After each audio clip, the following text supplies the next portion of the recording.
Alert! Borders inbound. Hello everyone, and welcome to this playthrough of the Halo 2 Ultimate Campaign Tweaks first All hands, mission, report to battle. Cairo Station, showcasing some of the changes that I've made to this level. The main reason why I made these mods is primarily because I've been playing Halo 2 since I was probably about 6 years old, and I've really wanted to basically mess around with the NPCs and make some changes. How's it going, Malta? You can sort of already start to see some of the things that I've done. The ODSTs here They're in standard weren't formation. in the Little original bastards up game, front, big and ones for in those back. wondering, yes, Good luck, Cairo. you can play anniversary references as well. The ODST byte is only present in certain missions. I haven't been able to figure out how to port them into other missions yet, so for now it's just the missions that already have the byte. Taking full advantage of Cairo Station using them, and you'll see these throughout the level. But the Marines aren't the only things that are different, so I have made some changes to the coordinates, so you can start to see just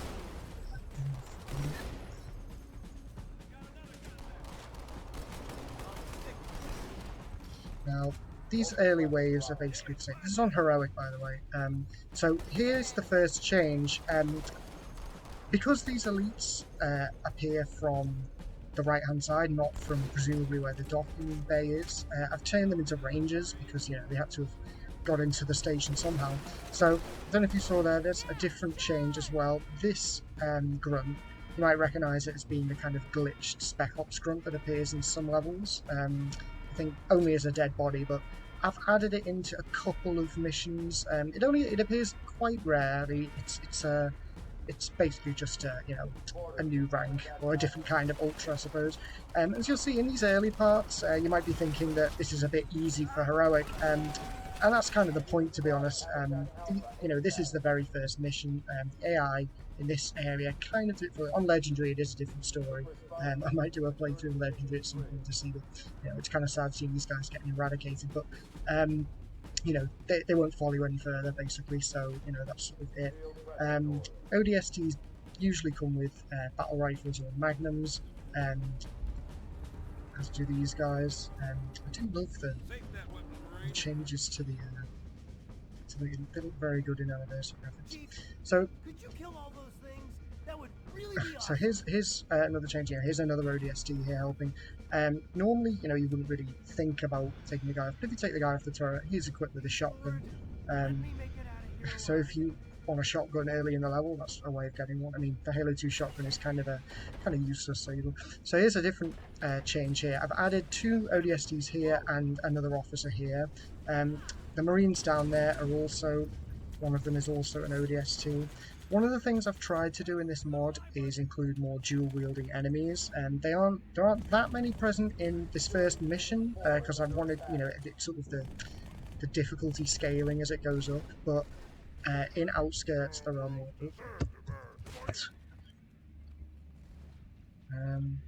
Interesting. Did they deal with the elite? And they actually have killed the elite for me. So yeah, I haven't made any changes to the competency of the AI or their damage or anything, but it does seem like they do a better job. It's just larger numbers, really, isn't it? No, these guys. Stubborn grumpy. So I think, if I'm correct, here is where the first dual-wielding enemy appears. There he is. No grenades. Forgot about that. So yeah, I always find it a bit of a shame that in the actual game, the number of dual-wielding enemies is kind of sparse. Oh, goodness.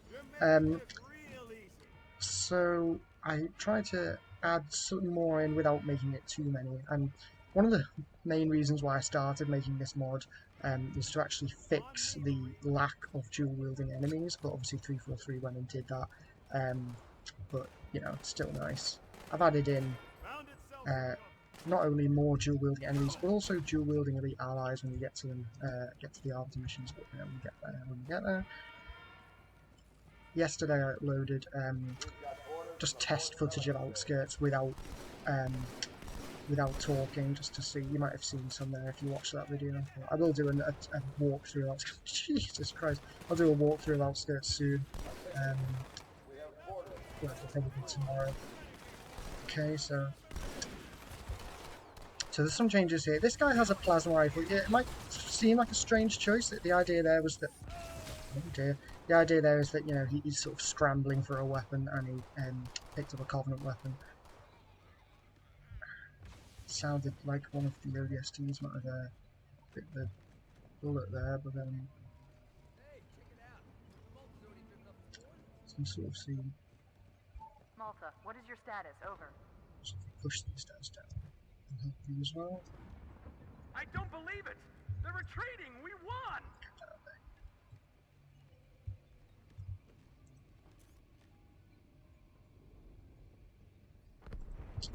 Oh yeah. This is bad. Real bad.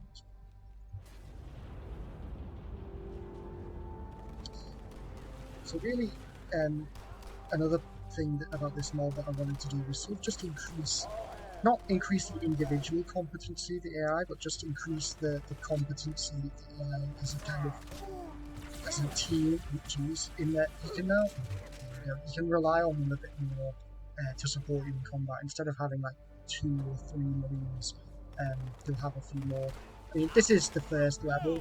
I am going off the logic, not only that this is the first level, so it should be, you know, a bit easier, but also the fact that this is a UNSC station that we're defending. So the fact that you only had like 2 or 3 Marines in each room in the original game, I always found a bit strange. I know there's a few that have been killed already, as we can see here, but see, and a lot more ODSTs, because obviously what we're defending at the moment is a Pelican launch bay, essentially. It makes sense that you don't see any here, but it makes sense that this is where the ODSTs would stock up. So see, there's another dual wielding elite. Another thing I've tried to do as well is diversify the weapons that the elites wield. They do mostly wield plasma rifles in this level, but later on you start seeing them, you know, dual wielding like plasma pistols, needlers, and also combinations of the two. Like some of them will dual wield, for example, a plasma rifle and a needler. You know, it's just to make things a bit more interesting, make some of the encounters a bit more unique.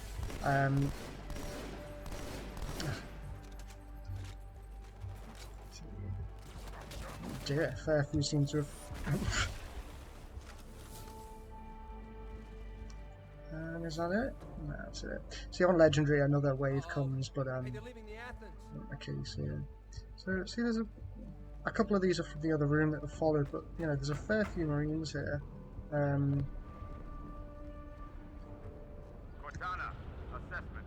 That explosion came from inside the Athens, same as the Malta. The Covenant must have brought something with them. A bomb. And they sure as hell brought one here. Chief, find it.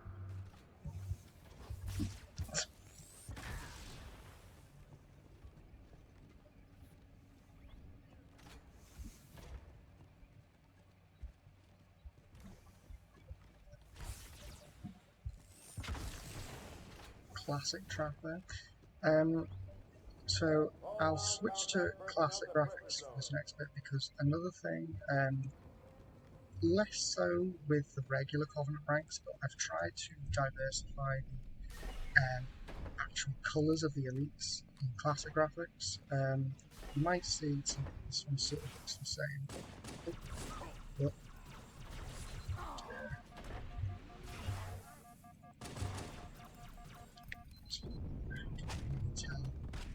to be honest, because of the lighting.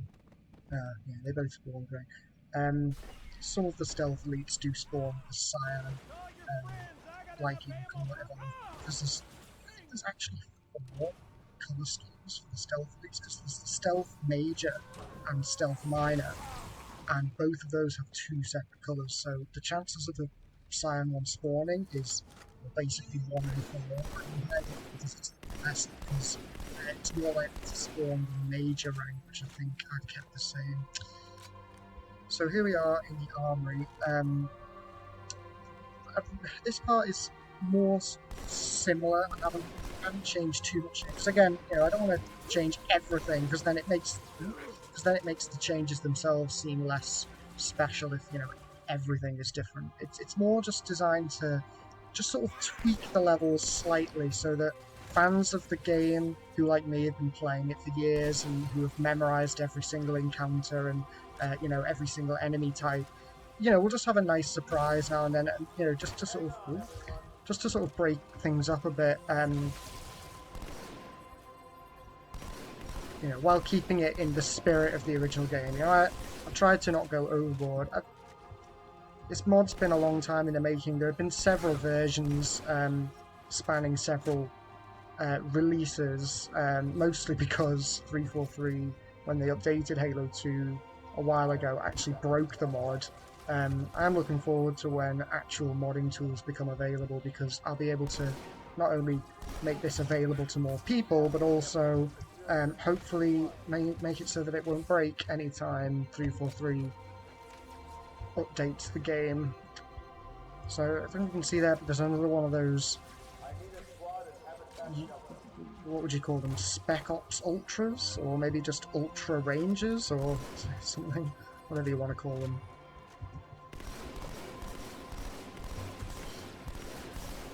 Oh, oh, there we go. Thought I was in for it there, but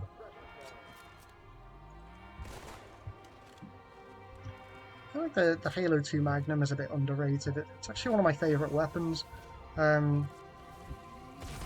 mostly because it makes it very easy to just spam, destroy elite shields. It's actually got quite a fast rate of fire if you can pull the trigger fast enough. It's like kind of the opposite of the Halo 1 Magnum in a way. It's kind of a bit weak and it doesn't have good range, but it's got a very fast rate of fire, whereas the Halo 1 Magnum was fairly slow in its rate of fire, but it had a ridiculous range and each shot was like a miniature rocket. Okay, so here's another change. Not only are these guys now rangers with different weapons, but we have a few different weapons here, and also... Oh, was he already gone? An ODST spawns to help. Sometimes it's 2 ODSTs and one less. No, that's Johnson. One less of these. What are they called? Dress Marines. And that's another thing about this mod that I wanted to try and implement, is kind of variety in replays of the missions, because there's a lot of moments in Halo 2's encounters where the code actually allows for different types of enemies to spawn, and it's not truly random, because obviously, you know, you can't have true random with a computer, but it chooses different things based on factors. So say, for example, if you play this mission again, you might find 2 ODSTs and 1 less dressman. You know, it's just little things like that that shake things up a bit. It becomes more pronounced later, especially in some of the Arbiter missions. Right. Nope, it didn't work. A bit too reliant on the... There we go. Power of the Magnum.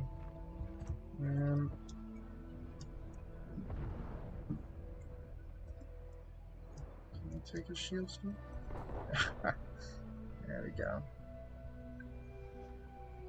Sir, boarders have breached the fire control center. They have a bomb. Can you defuse it? Yes, but I'll need to See, see this the guy power. has a needler, Chief, and the needler's actually quite a rare weapon in this level in the original game. Fire at will. If I remember correctly, it's only right at the very end of the mission do you actually get one, so, you know, I just thought it'd be fun to add in a couple more. First echelon, you're with me. Blanket those cruisers. Take them out one by one. Second echelon, keep those carriers busy. Registering all hostile vessels inside. So as you can see, instead of 1 Marine spawning here, we have 4 ODSTs. You know, just things to not necessarily carry the game for you, because as you might remember from this section, especially on Legendary, the 1 Marine that you get here just gets absolutely slaughtered. So you can also see here, some of these drones have plasma rifles instead of plasma pistols.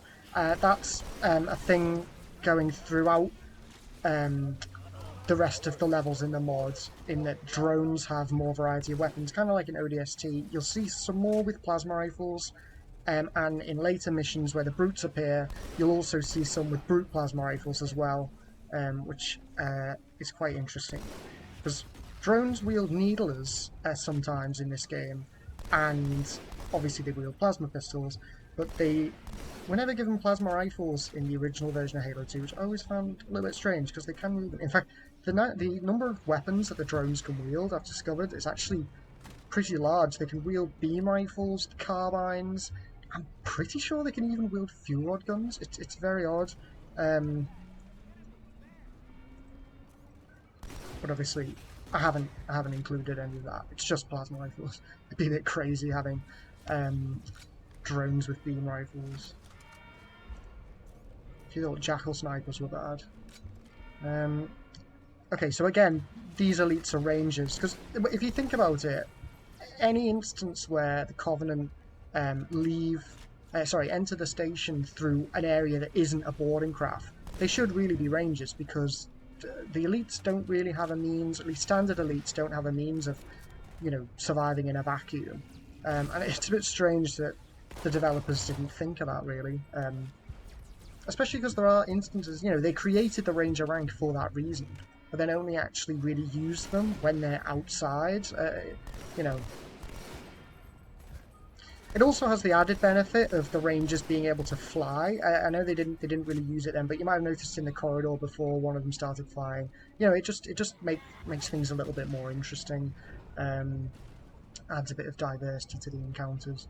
Unfortunately, I wanted to include a mechanism here where the ODSTs follow you, because, you know, in theory they could survive outside, but try as I might, I could not find a way to modify the scripts of AI. If anyone knows how to do that using assembly, which is the program that I use, feel free to let me know in the comments, because if I was to do another version of this mod, that would be the next thing that I would focus on, is actually changing AI behavior and making it so that more AI follow you.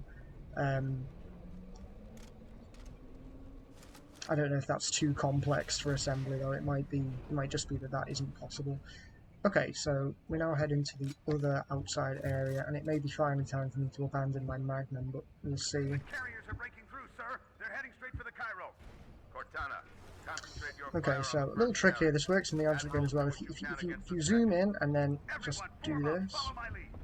Oh, okay, that hit him instead. Whatever. Okay.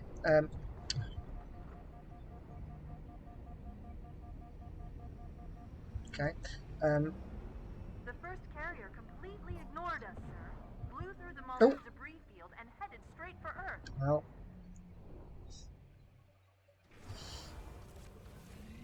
I need to be a bit faster. There we go. Form up. Follow my lead.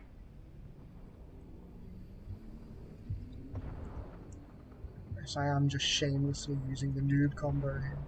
Yeah, I mean, it's okay to use it in campaign, right? It's only in multiplayer that the noob combo is actually newbie. In campaign, it's a devious strategy that even the pros will agree, especially on Legendary. Just notice whenever I press Control, you can see the weird circle. I need to switch it up for the next one. Oh dear. Okay, he's not dual wielding. See, sometimes this one dual wields, sometimes it doesn't. 55 minutes. So we're approaching the end of the level here, as you can see. There are just a couple of other changes.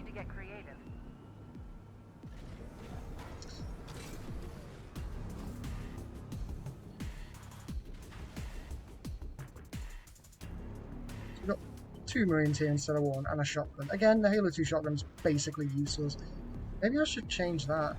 One of the philosophies that I wanted with this mod was to not actually change anything about the game itself, as in the weapons, how they work, etc. Obviously I've changed things about the game, but maybe I will make an exception to that for the Halo 2 shotgun, because it really is useless. It's like there's no reason really to ever pick one up. Even on the Flood missions, like when I was a kid playing Halo, I'd pick up the shotgun simply, you know, just because it seemed to make sense, right? In Halo 1, shotgun's so useful, and in this game, it's like shooting little paper pellets at people.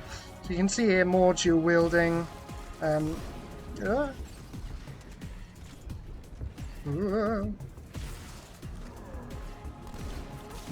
What? I'd like to know. Oh, they snuck up behind me.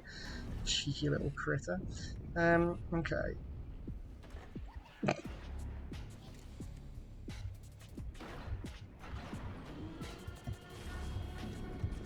Oh, okay. There we go. Jeez, they really are.